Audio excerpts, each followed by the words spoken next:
clever that you go around the back, eh? Well, I don't want to scratch the paint. Yeah. That's what we like to uncover them ourselves because you don't want a customer just like, no kidding. Yeah. Oh. Getting all eager. I wonder what year this is. It's ever so heavy, right? I saw it. I was trying to look for it because there's a stamp on the back, but I couldn't see a year.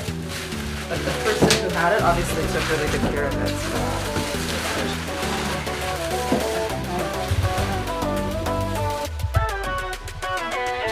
Do you repolish them? Are they brand new, or how do you do these? Yeah, I redo them. Like it's the same. It's the hardware that was on it. Yeah. It's just make them gold and then seal them with the lacquer. So, Oh, thank you. yeah. So it's what came on it. Yeah, of course. Oh, look at the little drawer. So cute, little drawer. So I lacquered this so heavily glad so you that got you the can. inside. This was leather, so Was it? yeah, like that kind Oh, of like- stretched right. leather, I guess, for the writing. Writing pad thing. Yeah. So I lacquered it. So hopefully, Oh, it's beautiful. Oh my goodness. I know I wanted to keep this. You must be tired. What about it? Oh, awesome. That'd be beautiful. Do me a With some favor. other things. Yeah. Because I don't want to drag it because the legs are so tall. You're able, even if we open this way and just kind of open this way. Oh, just to the back. I don't want to drag it. Good? Welcome home. And maybe the skull, honey, my goodness. The welcoming skull. Come on. Peace. They belong I love there. it. I love the It's piece. the peace skull. That'll come down a few inches and then I think it'll look good. Yeah, it will. It'll wrap it together. Doesn't it look like Awesome. it Awesome just belongs space. there, doesn't it? It does. Measuring really helped. You knew exactly.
hope you're all having a peaceful day thus far. Clem and I just returned from picking a couple pieces up. One of them is beside me here. It is a beautiful antique dresser in amazing condition. We picked this up along with a matching desk, and it is from someone who's had it since they were young. It was their grandmother's, and like I said, it is in really great condition. It still needs to be sanded down and taken care of. The drawers were lined a long time ago, so it's well kept. The only issue that has happened within the transportation is we kind of lost a leg here, which I cannot believe this leg was actually just glued on. So I can't believe through all of this time that it has managed to make it intact. So I'm going to probably just nail them and secure all of the legs back, because I think keeping them on the casters really has that authentic old feel, and it's very cool. So I'm going to reinforce the legs, and I'll just do a once through with you just to show you the piece in its entirety so you can see the before, and I'm going to paint it probably a nice contemporary white, just an off-white, so it'll be extremely neutral for a dresser or a hallway somewhere someone can put linens in, or tablecloths, anything. You know me, I love multifunctional. Love it. So let's get to it.